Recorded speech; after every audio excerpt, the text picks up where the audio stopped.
If you think you've heard every story about power, crime, and cold-hearted men, wait until you hear about the night a ruthless mafia empire was shaken by the tears of a child, and the simple act of a waitress that no one saw coming.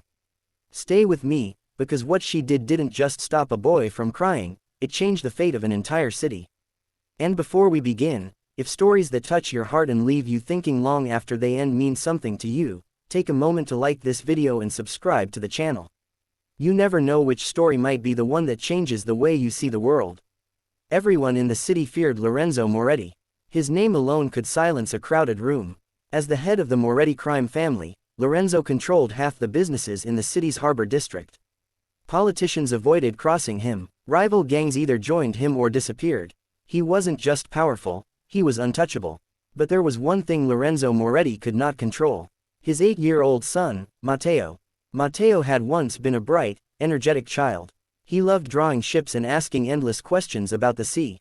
But after the sudden death of his mother, Sophia, something inside him broke. He stopped smiling. He stopped speaking to anyone except in whispers. And worst of all, he cried. He cried in the mornings. He cried at night. He cried at the dinner table in the massive marble dining hall of the Moretti mansion. Doctors were called. The best child psychologists money could buy came and went. Toys were purchased by the truckload.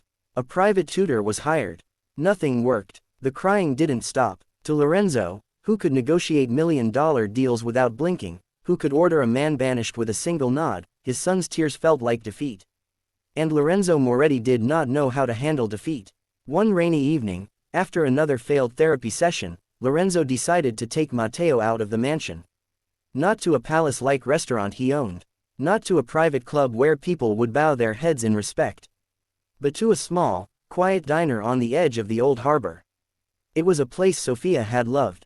Before Lorenzo became the most feared man in the city, before the suits and bodyguards and black cars, he and Sophia used to eat there when they were young and broke.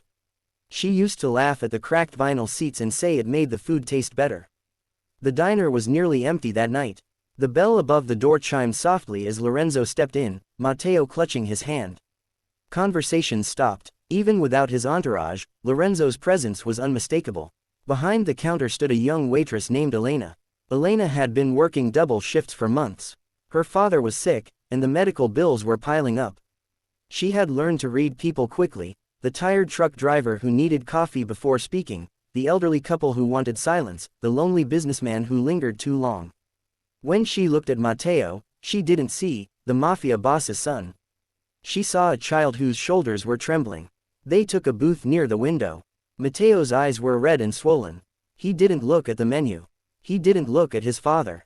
He stared at the table and tears rolled down his cheeks silently. Lorenzo clenched his jaw. "Matteo," he said softly, trying to keep his voice steady. "You're safe. You're with Papa." But Matteo only cried harder. Other customers shifted uncomfortably. No one dared stare, but everyone heard the sound. The raw, broken sound of a child who felt something too big for his small heart. Elena approached slowly, notepad in hand. "What can I get for you tonight?" she asked gently. Lorenzo ordered without looking at her. Matteo didn't respond. Elena hesitated. She had heard the rumors about Lorenzo Moretti. Everyone had. She knew it was dangerous to interfere in the lives of powerful men. But she also knew the sound of grief. "My little brother used to cry like that," she said quietly, surprising even herself. Lorenzo looked up sharply. No one spoke to him like that. No one volunteered personal stories. Elena met his gaze, not with defiance, but with calm sincerity. "After our mother passed away." The diner seemed to hold its breath. "And what stopped him?" Lorenzo asked, his voice low. Elena looked at Matteo. Instead of answering Lorenzo, she slid into the booth across from the boy. "Do you know what my brother was really crying for?" she asked softly. Matteo didn't respond, but his sobs quieted just a little. "He wasn't crying because Mom was gone," Elena continued. "He was crying because he was scared he would forget her voice. He thought if he stopped crying, it meant he didn't love her enough." Matteo's eyes flickered. Elena reached into her apron pocket and pulled out a small folded napkin. On it was a crude drawing of a sun and two stick figures. "My brother drew this," she said. "He said if we keep drawing the people we love, talking about them, telling their stories, they never really leave." Lorenzo felt something twist painfully in his chest. Elena looked directly at Matteo. You don't have to stop crying, she said gently. But maybe your mama wouldn't want you to be sad every minute. Maybe she'd want you to tell someone what you miss most. There was a long silence.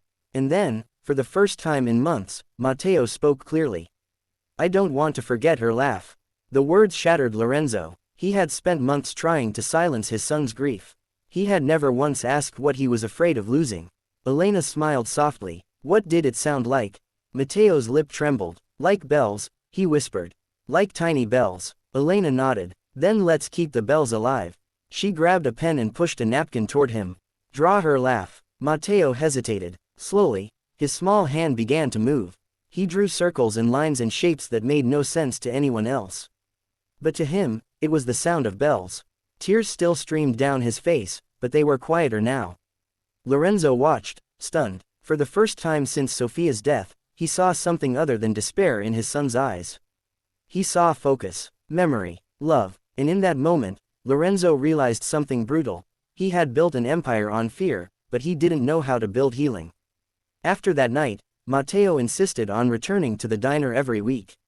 Elena would sit with him for a few minutes each visit. They would draw. They would talk about Sophia, her favorite song, the way she burned pancakes, how she danced barefoot in the kitchen. The crying didn't vanish overnight. But it changed. It became softer, less desperate. Lorenzo began listening, really listening. He started telling Matteo stories about Sophia, stories he had locked away because they hurt too much.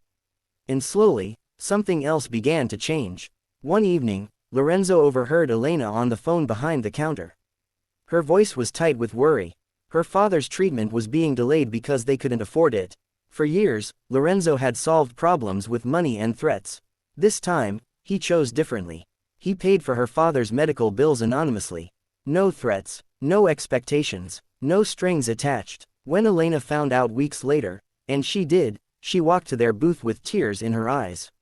You didn't have to do that, she said. Yes, Lorenzo replied quietly. I did, because for the first time in his life, Lorenzo understood that real power wasn't in control. It wasn't in fear, it was in compassion. Word began to spread, not about threats or deals, but about quiet donations.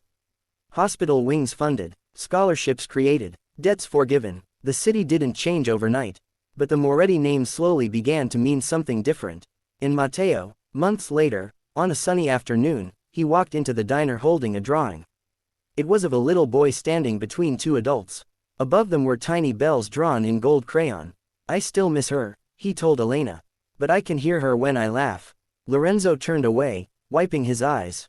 That night, as they left the diner, Matteo slipped his small hand into his father's. Papa, he said, yes, can we help other kids hear their bells too? Lorenzo looked down at his son, the boy whose tears had done what no rival, no enemy, no threat ever could. They had broken him open.